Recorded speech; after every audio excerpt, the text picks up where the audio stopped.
How are you all doing? Today is Monday, February 17th, and I am back with a Flosstube update. It has been about a month since I did my last one. If you're brand new to the channel, welcome. My name is Olivia, and this is my YouTube channel, Pumpkin Hollow Quilts. So I'd like to start off today's video by saying thanks to everybody who tuned into my last video. That is the one where I did the finishes of 2024, my plans and whips and all the things, and I appreciate all of you guys who tuned into that. I had a lot of fun making that video, especially the video montage of all of the finishes. That was just a lot of fun to make and create.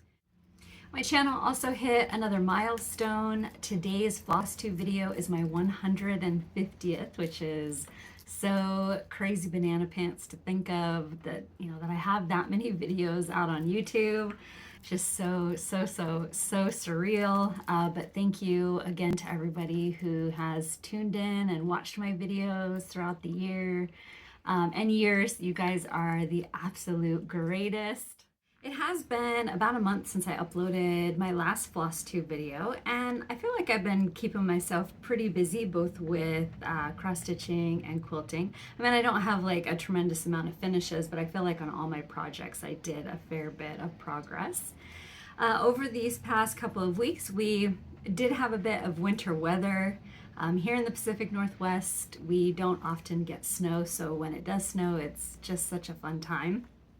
But leading up to the snow pouring into the Willamette Valley, we did have about 3 weeks of just very cold weather, and definitely felt like winter here. And then just having that snow as we began the warm-up was just so fun. Here in the Pacific Northwest, especially here in the Willamette Valley where I live, the landscape is very bleak. The trees have lost their leaves. The only bit of green are the fir trees. The fields are all, just dirt. And so it is very, we'll call it beige. And just having that nice fresh blanket of snow, it was just so fun. I love watching snowfall. It makes the world slow down, time stop kind of, and I just really love it.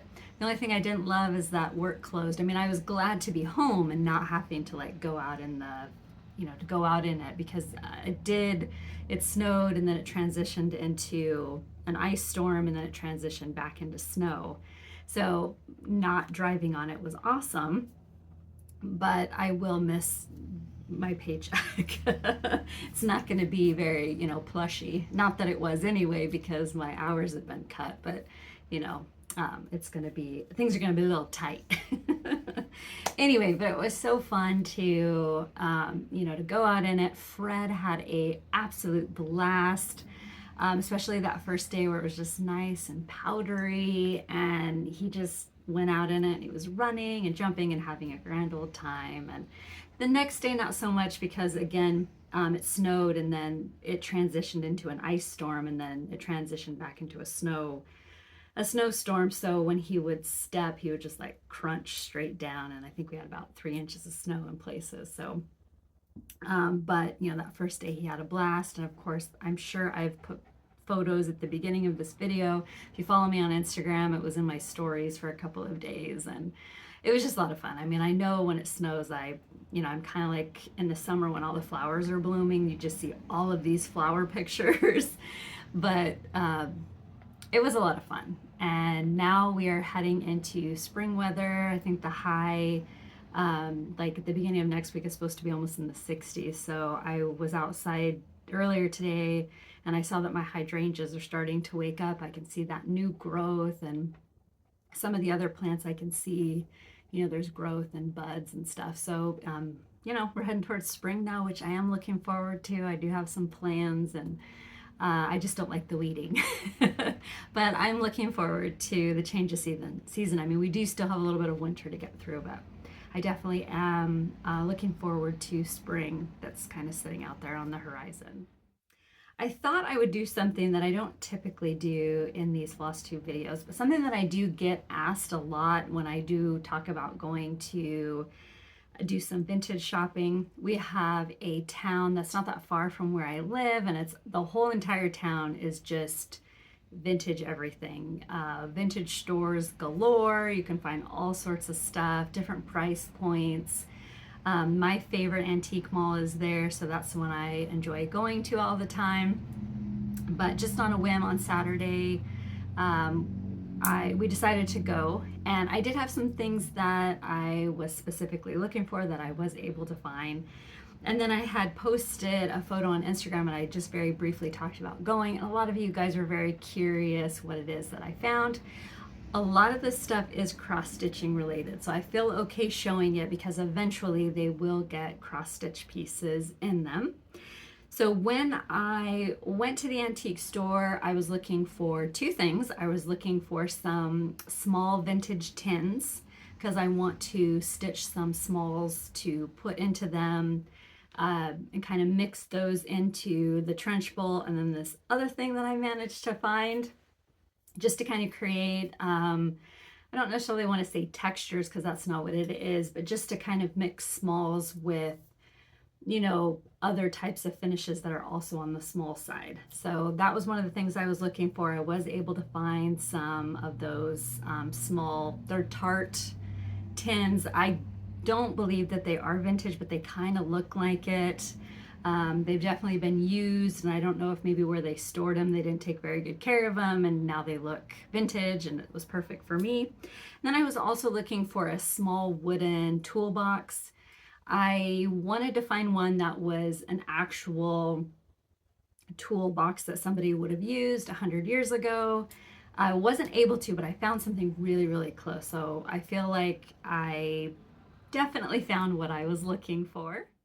Because I mentioned the tins first, I thought I would show them. They're not really anything remarkable. Again, they just kind of look like vintage. They've definitely been used, but I feel like they'll be really, really cool. This one is a little bit banged up, which again, I love. So I'm hoping that I will be able to, you know, find something small that I can stitch. And then it doesn't necessarily have to be something that is the same thing. I mean, if I want to do holidays, I might do that instead. I am going to try to look for things that are a little bit smaller. I saw a Pinterest pin, which is where I got the idea from. So I would like to find some that are a little bit smaller tart pans, or even if it's like a biscuit cutter. I've seen some that I think would work just based on the depth. So I might try to look for some of those too. And then the toolbox that I was talking about is this one. So this one isn't necessarily a toolbox, but somebody made this. They used leftover bits of molding, which I love, and I just think it's so very cool that they, you know, kind of thought outside the box. You know, hey, I've got this extra wood, I'm gonna make a little something with it. I do think I'm gonna stain it, and then my plan is to put smalls in here and have this displayed, you know, somewhere around the house, which is another reason why I got the little tins, because I thought I could stick those in here as well with other smalls. But I just thought this was really unique. There was a store that was going out of business, and everything there was $5 and under. This was a store display, so it was actually 10, but I feel like it was definitely well worth the money, and I love it, and it's just so very sweet. Again, I just love the fact that they used like leftover bits of wood to create this piece, and I do plan on staining it.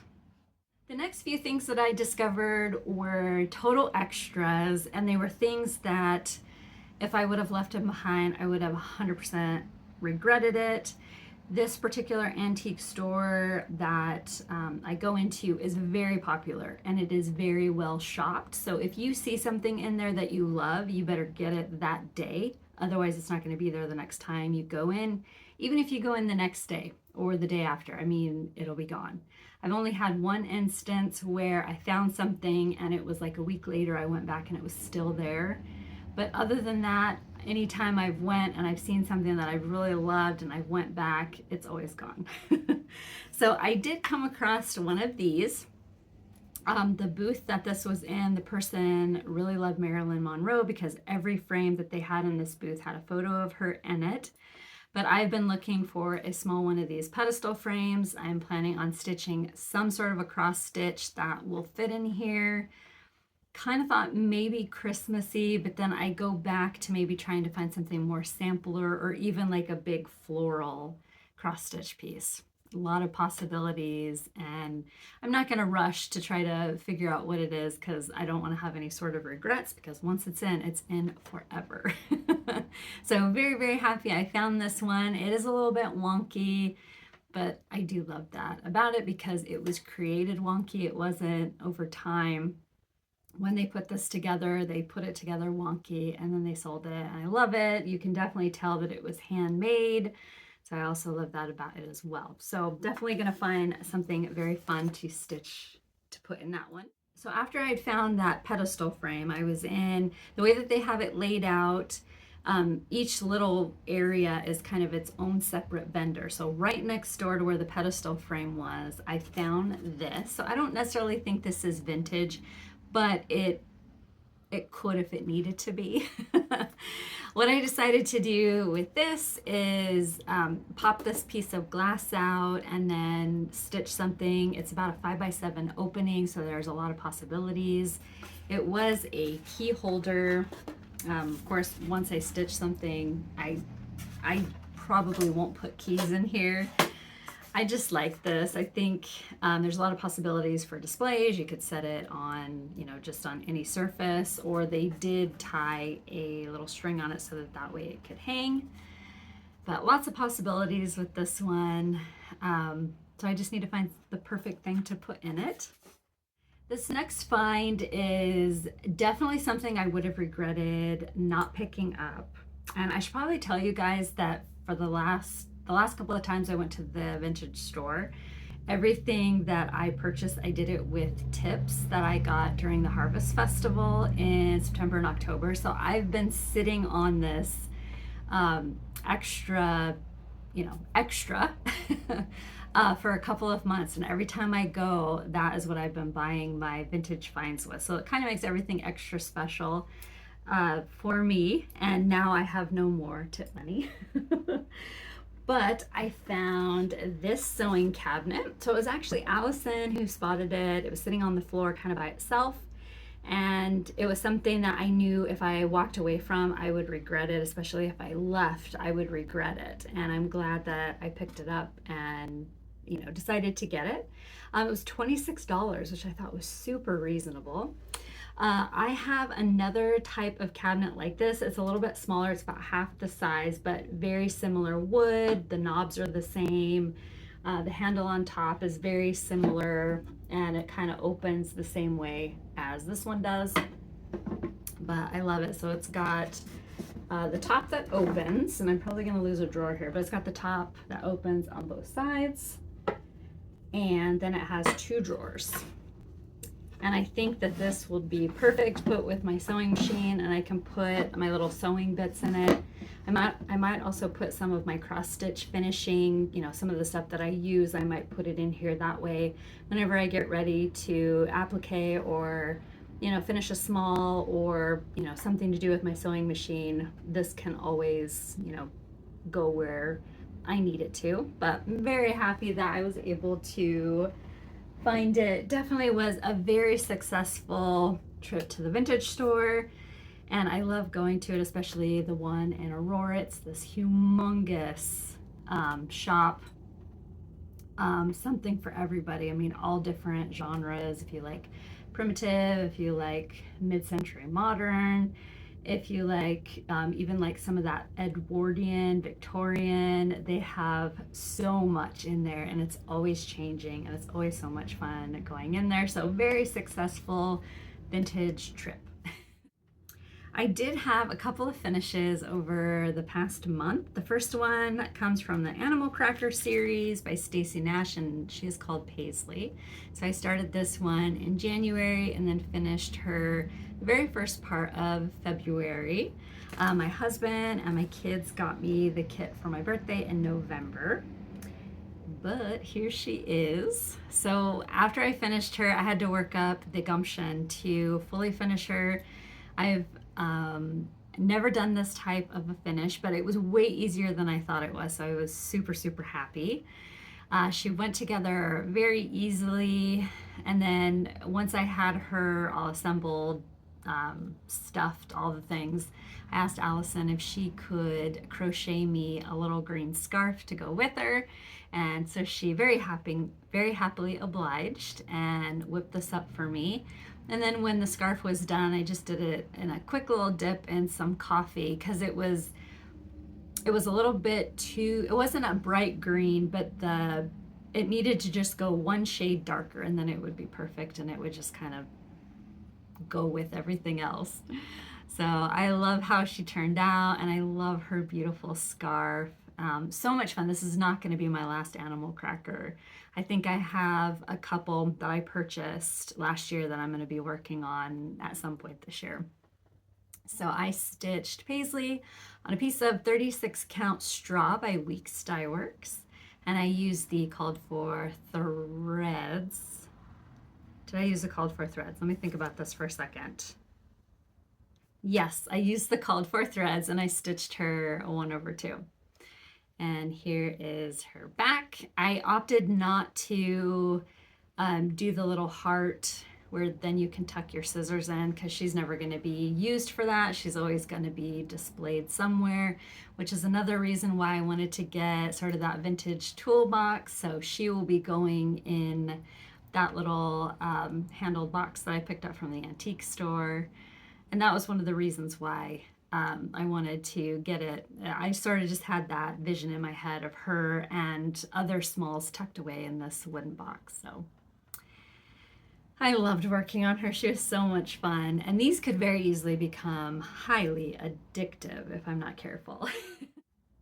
My last finish is another small, and it is by Scattered Seed Samplers called Summer Sweets Pinkeep. And this is my working copy because I borrowed the chart from a friend.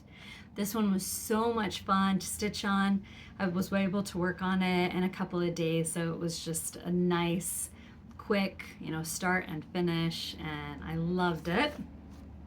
And here is my finish.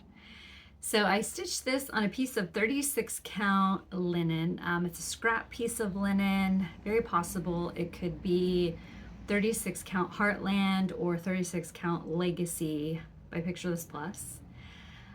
For whatever reason, there's a couple pieces of linen that I discovered when I was going through my linen drawer that were not labeled, and it's one of those two.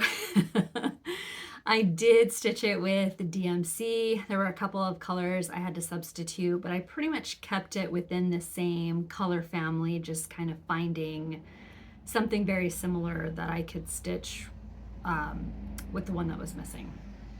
So I think it pretty accurately was the perfect color. The majority of it was stitched with the called for DMC. So I loved working on this one. It's so much fun. The backing is a piece of Civil War reproduction fabric. This is a piece that I've had for a while in my stash. I used it on another quilt years and years ago, and there was just enough of it left. So I definitely made that piece of fabric last a very long time. And then my trim is Lady Dot's Create Chenille in the color Vintage. I love it. I think it looks so great. I decided not to hang any little bits or bobs on it. I just decided to leave this one kind of, unadorned. Down the road, if I find something that I feel like will work with it, I might go ahead and attach it, but otherwise this one, I'm just gonna leave it as is for now. I love it. So the stuffing that I used for both this one and Paisley was polyester fiberfill. If you watched my last video, my goal for 2025 was to stitch more smalls, so that way at the end of the year I would have 12 plus smalls of different holidays or subjects to display in ye old trench bowl or now in my small wooden box. So I'm on track. I would, if it's possible, like to get 2 done in March, but I don't know if that's going to happen. However, I did go ahead and pull the ones that I would like to work on.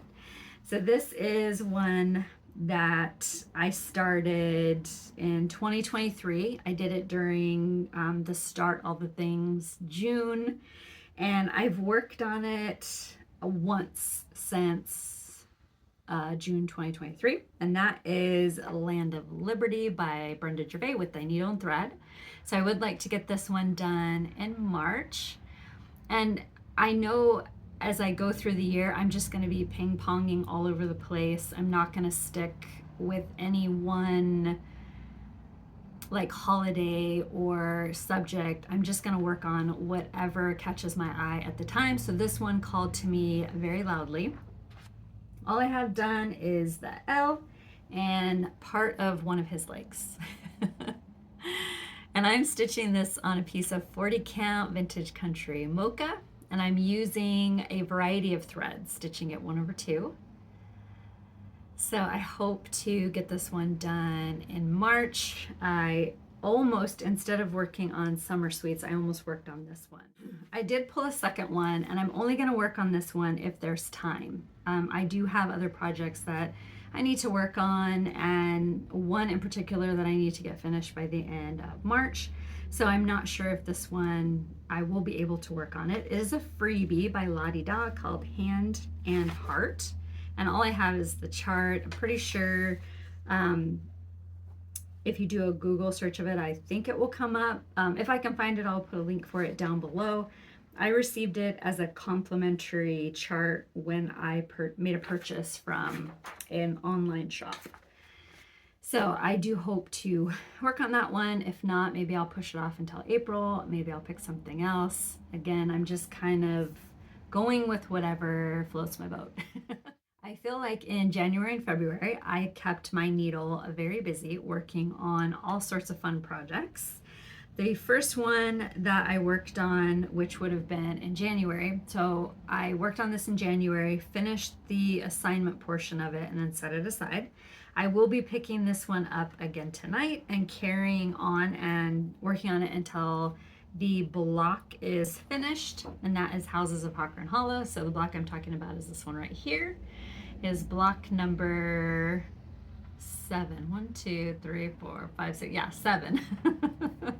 Block number 7. So at the end of January, I had the row of houses all stitched and the balloon, the hot air balloon as well.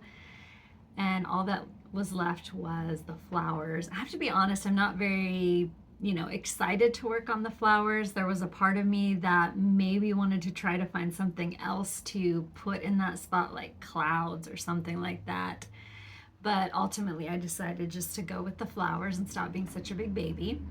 And here is my progress. So I love getting this particular project out every time I do a video, giving it a nice fresh press, and then just kind of stepping back and seeing the progress that I've made. Typically when I'm, working on this one, I only have it hooked up to the Q-snap and I'm only seeing, the block that I'm working on. So getting to see it all, I love it.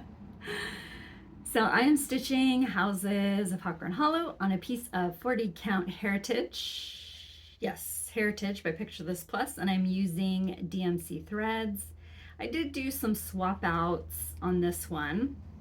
So for the houses, I pulled the DMC and the colors were very wild and crazy. It kind of reminds me of the photos you'll see of San Francisco, and they show those row of houses. There's like a park right in front of it, and so you'll see like part of the park, and then you'll see these bright houses just bumped up against each other. And that's what it reminded me of, but then the colors were just like wild and crazy. So the red house down here, I actually made a mistake and stitched the wrong color. Got the whole house done and then discovered my mistake, and I decided to leave it. But the problem is that house color was supposed to be on this end house over here, and the colors, the color of the roof and then the windows, it was really, I don't want to say funky, but I definitely needed to find something that would play well with it. And so my daughter suggested that perhaps I find, because the windows are green, And so the house, it was supposed to be red, but the combination of the red, the roof color, and then the door, which is a gray, I don't know, it just didn't, I don't know. I didn't know how I was going to make it work. And my daughter suggested that maybe I stitch purple. So I found sort of this plum color that I felt like worked with all of the other colors that was already stitched for the house. And I think it did pretty good. I like it. I was very happy when I got it done. And I think all four of the houses together, even though it's a little bit funky, they all just kind of go together. I don't know. I really like it. And I feel like I would live in the purple house. I would be that lady at the end of the block with like 50 Havanese and wild and crazy hair and all the things. So I like it. I think it turned out really good. Out of all of the blocks, I feel like this one, even though in the photo, I mean, it was stitched with NPI, but you know, the DMC conversion is like wild and crazy. And out of all of the blocks, I think this one is going to be the wild child. And I feel like every town needs a wild child, so I like it. So here's one last look, and I hope the next time we meet to have the block complete. And then in March we begin the one that's on the end right here, and I love it. So to me it totally is like patriotic. I love it, and I'm definitely going to lean that way when I pull the DMC colors for it, so can't wait. On Sundays, I have been working on Heartstring Samplery, his eye on the Sparrow. I've been pretty good about working on this on Sundays. I think there was one Sunday I missed, and I can't remember why. It could be because I forgot it was Sunday. That usually is what happens to me. With the way that my work schedule is, sometimes, like I was off on Saturday, and in my brain I kept thinking it was Sunday. So that might have been what happened, but I've been doing really good, trying to keep up with working on this on Sundays. I'm stitching it with my friend Michelle, Cozy Egg. I love working on this. It is so much fun. It's been almost a year since I started it. So I started this on Leap Day last year. So at the end of this month, it'll be 1 year exactly. I hadn't worked on it every single Sunday in 2024. In September and October and into November, I didn't work on it at all. So if I would have kept up working on the Sundays, kept going, I would imagine that I would have had the whole top portion done. But that's my own fault.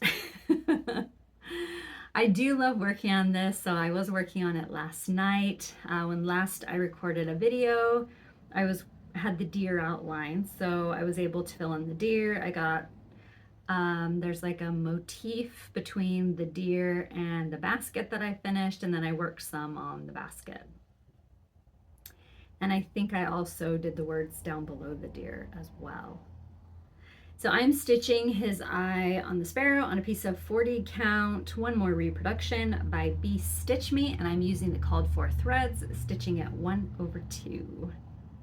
I love it. Yesterday I was going to try to work on this a little bit longer than I did. I was only able to work on it in the evening when I went to bed, but I was going to try to work on it during the day, and the whole day somehow just got totally mucked up, and I don't remember how that happened, but I ended up quilting for a good bit of the afternoon, and then by the time I finished, it was dinner time and all the things. And so this one, I didn't get as much time as I originally planned to work on it, but I would like to try to find more time on Sundays to work on it. But I feel like I just kind of cram everything in on my days off. You know, I've got my chores and all the other stuff that goes on too, and then, you know, a lot of times I have big plans, but not big time.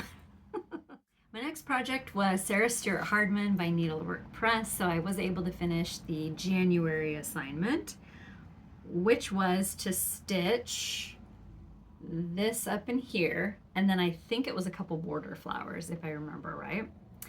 I was able to complete that. And then for February, I assigned all of the verse. And then there's like 2 doodads up here that I completely forgot. And there is a flower right here. So that is the assignment for February. I haven't started that assignment yet, but I do plan on doing it as soon as I finish my houses assignment. And here is the progress that I have made so far. So I think it's looking really, really good. I love working on her so much, and I can't wait to get her done.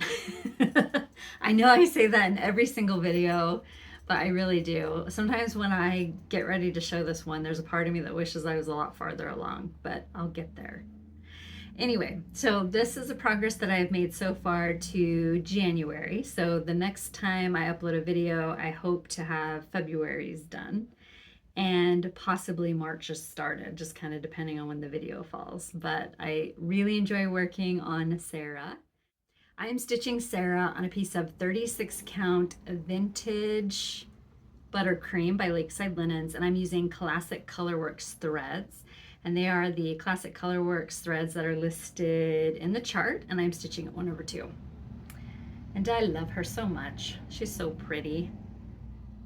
And that border, I mean, I know the border is not necessarily fiddly. I enjoy stitching the border, but I know it can be a bit of a pain in the booty.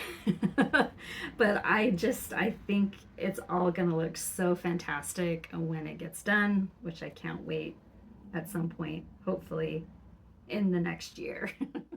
The last little bit of cross stitch I've been working on is Spring at Hollyberry Farm by Stacy Nash. So I started this one. This was my New Year's Eve start. And I've been trying to pick it up and work on it whenever I get a chance. I worked on it all this past week, and now I have to stop so I can go work on my assignments. But if there's any time left over at the end of the month, I'll pick this one up again and continue to work on it. My goal with this is to get it finished by the end of March. And here is where I have ended up. So this one is so much fun to work on. I've really, really been enjoying it. And the funny thing was, there's Halloween at Hollyberry, which I finished, and Christmas, which I finished last year. And then there's Summer at Hollyberry Farms. And all 3 of those, I really love them. And Spring was kind of my least favorite, but I definitely have changed my opinion because I really, really love working on this one. I love the colors. It is so beautiful. The linen is amazing. So it is a 36 count burnt sand by Mani Di Donna. I'm sure I butchered that spectacularly and will continue to do so. But the linen is amazing with the threads, which it's all of the called for threads. I mean, I love this one so much. The colors are just so beautiful and soft and just gorgeous. So definitely changed my opinion 100% on this one, and I'm so glad that I did stitch it. I'm very happy. So one change that I did make, and I can't take credit for this idea. There was somebody on Instagram I saw, and I wish I could remember who it was that I saw, so that way I could thank her for her idea. But instead of stitching the big giant cat, she had moved the beehive there, and I just really liked that idea, and I decided to do it too. I think it looks great. So still a little ways to go. I need to finish the border, and I discovered that the border is 1 stitch farther than the alphabet down here, which might not be a big thing. It might have been that at some point I made a mistake in either the border or the alphabet. I can't figure out which one because I went all the way here and I went all the way that way, and everything is perfect both here and here. So I'm gonna go and start down here and go all the way up until I get up here, and then that way if I need to do any fudging, it will be in that corner because I'm not ripping anything out. So what remains is, you know, finishing the border, then it's the big giant white house, and then there's a pot next to the house and a couple of flowers, and then that's all that remains. So basically it's just all this over here. Bless you, Freddie. So I do have plans to have this finished by the end of March. And originally, once I had finished working on this one, I was going to start summer at Hollyberry. I've decided to postpone that. There's a couple of other things that I want to work on. So I've decided that when this one's done, I'm going to work on a couple of other projects that are in my stash basket that I would also like to get done. There's a couple of projects that I want to start as well. So I will push off summer at Hollyberry Farms and maybe at some point in the summer start it and then work on it into the fall. So we'll see. Or it could be a next year. I haven't decided yet. Or it could be tomorrow I'll get a wild, crazy idea to start it. I don't know. But for now, I've kind of decided to halt plans and then work on a couple of other things that I want to try to get done. So love working on this one. I can't wait to get back to it. I always look forward to it.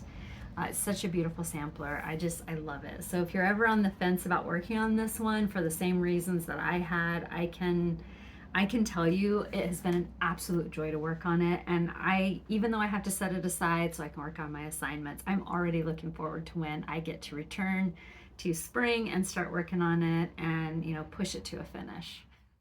I decided that I wanted to show a couple of quilt finishes that I had over the past couple of days.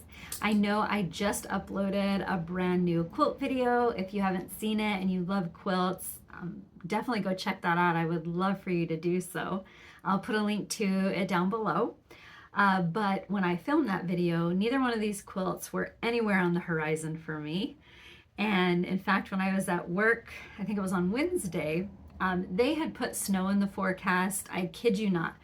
For 2 weeks, almost every single day there was supposed to be snow. And you would get to within like 1 to 2 days and they just kept pushing it off, pushing it off, pushing it off. They had no idea what was coming or when it was coming or what was happening.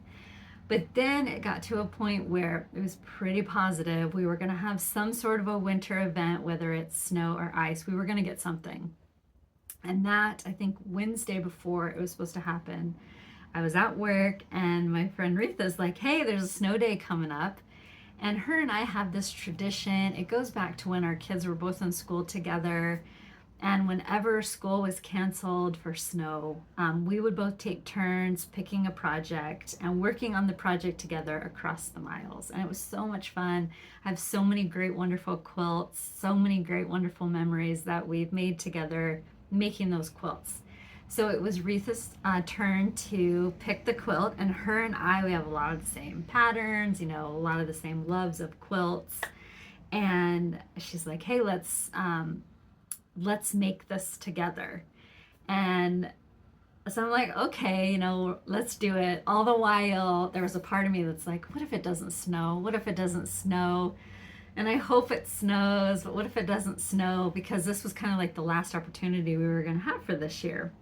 So the snow day arrives and everything's canceled. And so right away, I think it was like 7 o'clock in the morning, she sends me a message and she's like, it's a snow day. And it was so much fun. So I went out, pulled fabrics, and we started working on our projects.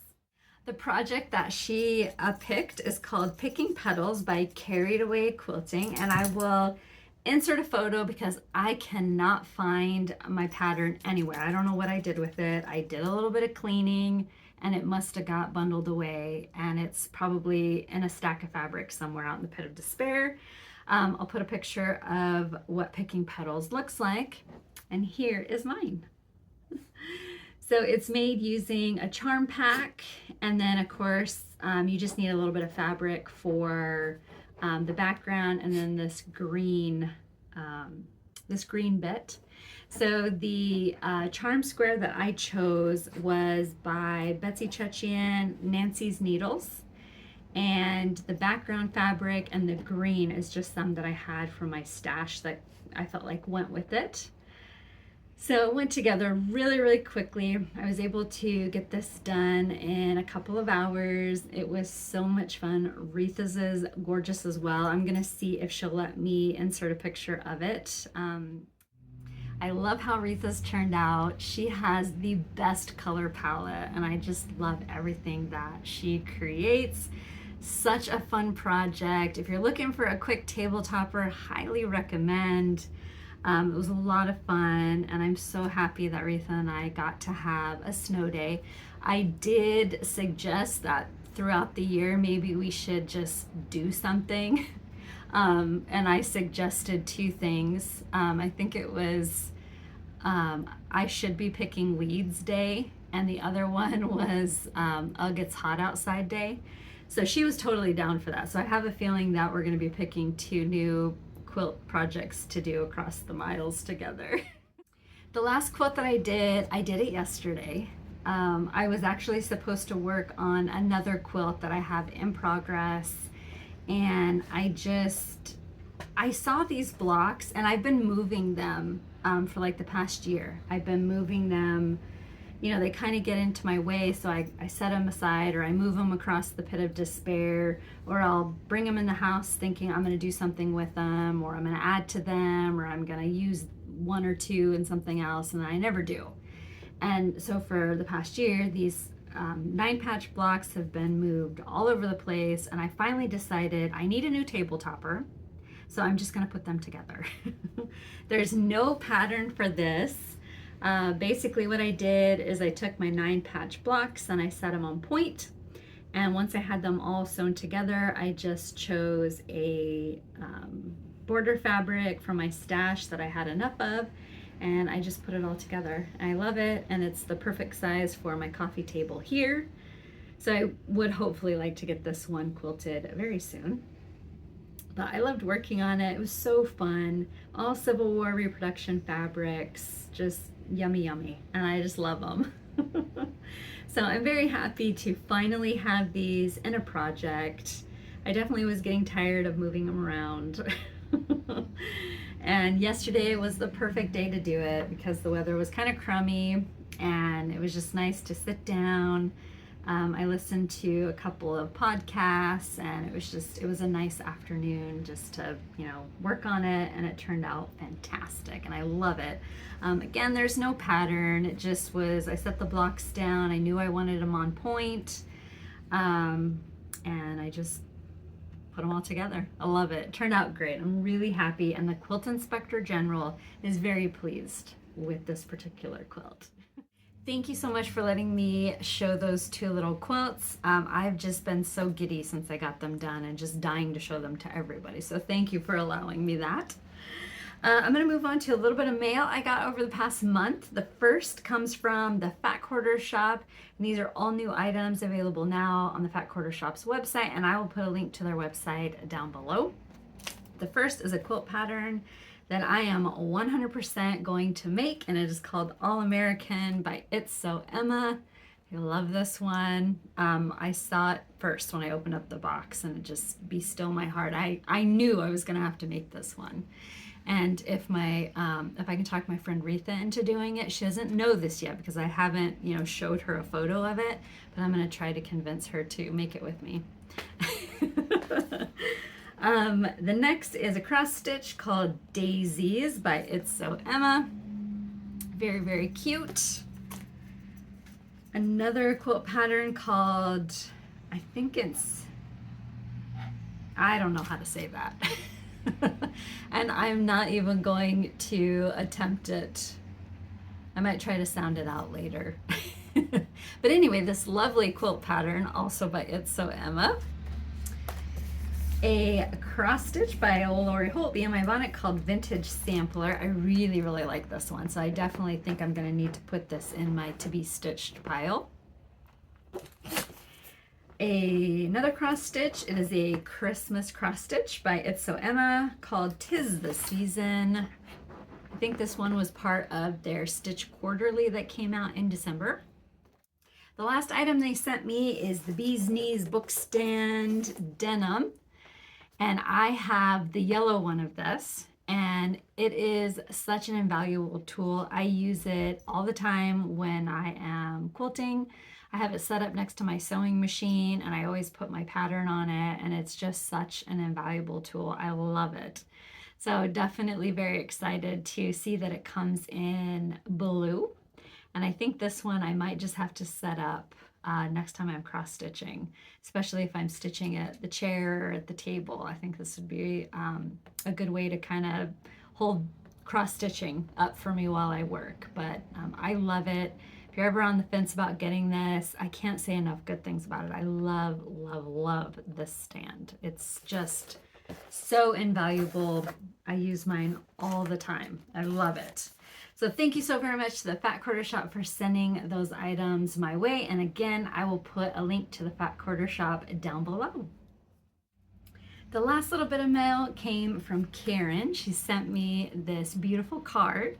She contacted me and told me she had a couple pieces of linen that she was never going to use, and she knew that both colors were ones that I use quite a lot.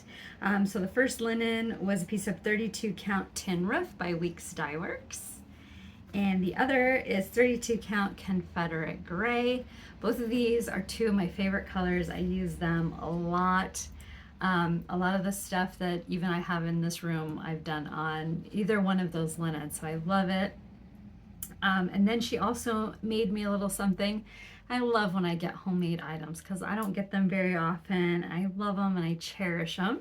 So she had created this little book. And what she does is she'll put her needles, there's a pocket, she'll put her needles and some of her tools in for stitching. And then on these felt pages, she'll put the threads that she is working with. And I've been using this with spring at Hollyberry Farms because especially when I'm working with the border, there are two colors in the border. And before I would just kind of put them on my nightstand, both colors, and then just pull them as I needed them. And instead I've been putting them in this little book and then tucking them into the bag when I'm done for the night. And I just love using it. Such a wonderful new tool, and I can't wait to put it with a lot of my other projects. Thank you so much, Karen, for sending me these. It was just so sweet of you to make me a little something, and I love it. So thank you, thank you. Well, my friends, that brings me to the end of today's video. If you stuck around for this length of time, thank you so very much. I do so appreciate each and every one of you guys who takes a little bit of time out of your day to hang out with me. If you would like to see what I'm up to in between my videos, you can follow me on Instagram on Pumpkin Hollow Quilts, or I do have a Facebook page called Pumpkin Hollow Quilting, and I will put a link to both of those places down below. The plan for me will be to be back in about a month, so I hope you guys have a great rest of your February and a beginning to March, and hopefully spring temps for everybody. Once again, thank you so much for hanging out with me, and I'll see you all again next time. Bye.